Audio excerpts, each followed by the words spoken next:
আসসালামু আলাইকুম ওরহমতুল্লাহি ওবরকাতু। সুপ্রিয় দর্শকবৃন্দ, আজকে আপনাদেরকে যে গাছটি দেখাচ্ছি এটি হলো সেই ইন্দোনেশিয়ান স্মার্ট নেপিয়ার হাইব্রিড গাছ। দর্শক, এই গাছটি সারা বাংলাদেশে প্রান্তিক খামারিদের জন্য আশীর্বাদ স্বরূপ নিয়ে এসেছিল যখন এসেছে। বর্তমানেও এই গাছটি ব্যাপকভাবে সারা বাংলাদেশে ছড়িয়ে পড়েছে। তো দর্শক, এটি অন্যান্য গাছের মতো লম্বা না হলেও এই গাছটি খাটো হলেও নিচ থেকে অনেক বেশি চারা ওঠার কারণে এই গাছটি কিন্তু বাংলাদেশে খামারিদের কাছে একটি আদর্শ গাছ হিসেবে বর্তমানে রয়েছে। তার কারণ হলো এই গাছটিতে প্রচুর পরিমাণে ভিটামিন এবং প্রোটিন রয়েছে। দর্শক, প্রোটিনের কথা যদি বলি তাহলে কিন্তু বর্তমান বাংলাদেশে সবচেয়ে বেশি প্রোটিনযুক্ত ঘাস কিন্তু এই স্মার্ট নেপিয়ার ইন্দোনেশিয়ান গাছটি।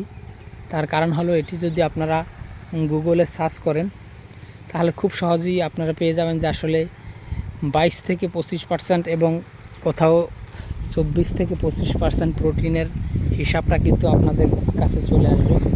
দর্শক, বাংলাদেশে সবচেয়ে বেশি প্রোটিনযুক্ত ঘাস বর্তমানে স্মার্ট নেপিয়ার।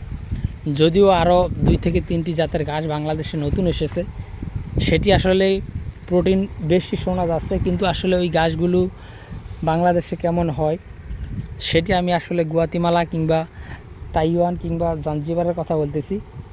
আসলে সেই গাছগুলো কীরকম হয় বাংলাদেশে, কিংবা আমরা যখন এনে লাগিয়েছি প্রচুর পরিমাণে কাটিং কিন্তু মারা গিয়েছে গুয়াতিমালা ঘাসের।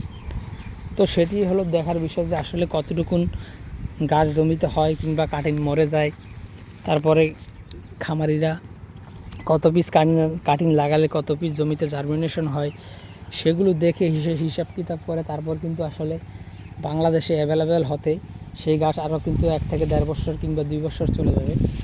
কিন্তু বর্তমানে এই গাছটি যেহেতু প্রোটিন বেশি, এটি জমিতে ভালো ফলন হয়, বর্তমানে আপনারা চাইলে এই গাছটি লাগাতে পারেন। পাশাপাশি পরবর্তীতে যখন ওই সব গাছ অ্যাভেলেবেল হবে, দাম কমবে কাটিনের, তখন কিন্তু ওই সব গাছও লাগাতে পারবেন। আমাদের কাছে ওই নতুন গাছের কাটিনও কিন্তু রয়েছে। তো দর্শক, যে কোনো গাছের জন্য কিংবা যে কোনো পরামর্শের জন্য আপনারা ফোন করতে পারেন আমাদের স্ক্রিনে দেওয়া নম্বরে। তো দর্শক, আজকে এখানে শেষ করব। সকলকে অসংখ্য ধন্যবাদ।